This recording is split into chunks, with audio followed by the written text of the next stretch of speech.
Bonjour à toutes et à tous et bienvenue sous le baobab des contes de Adeniyi, à travers lesquels nous allons découvrir l'importance de l'allaitement maternel chez les Yoruba. Mais avant de commencer, et pour ceux qui ne les connaissent pas, sachez que les Yoruba sont un peuple d'Afrique de l'Ouest, principalement présent au Nigeria, mais aussi au Bénin et dans d'autres pays de la région. Ils parlent la langue Yoruba et partagent une culture et des traditions très riches. Les Yoruba sont particulièrement connus pour leur système éducatif traditionnel et une civilisation très structurée. En effet, il y a fort longtemps, dans la vallée de Keitan, les mères Yoruba se rassemblaient au pied de l'Iji Omo, qui signifie « l'arbre des enfants ».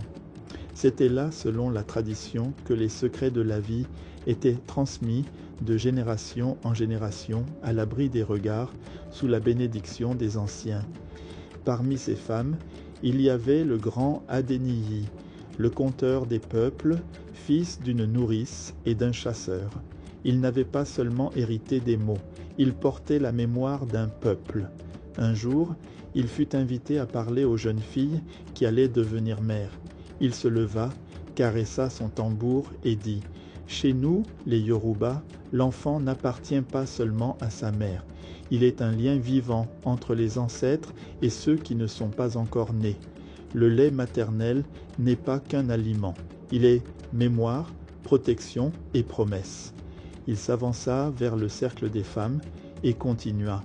« Savez-vous pourquoi, dans chaque village, on dit que le sein d'une mère est la première médecine de l'enfant? En bien parce que le lait maternel est vivant. Il parle, il écoute, il guérit. Il contient ce que même les feuilles sacrées d'Ifa ne peuvent donner. Il protège l'enfant contre les maladies. Il renforce son esprit. Il façonne son âme. » Les femmes l'écoutaient, les yeux brillants. Quand une mère donne le sein, elle transmet la chaleur de la terre, la patience des ancêtres et l'amour sans condition.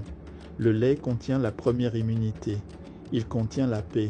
Il calme les cris, chasse les fièvres, éloigne les esprits malins. Et puis, le lait maternel est gratuit. Il est pur. Il est disponible jour et nuit, même dans la brousse, même pendant les saisons sèches. C'est le seul don que même les rois ne peuvent acheter. Puis, il marqua une pause. Refuser d'allaiter, ce n'est pas seulement ignorer la science, c'est rompre le fil sacré qui relie notre peuple à sa propre humanité.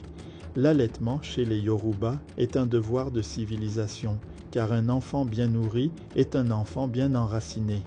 Et un peuple enraciné ne tremble pas.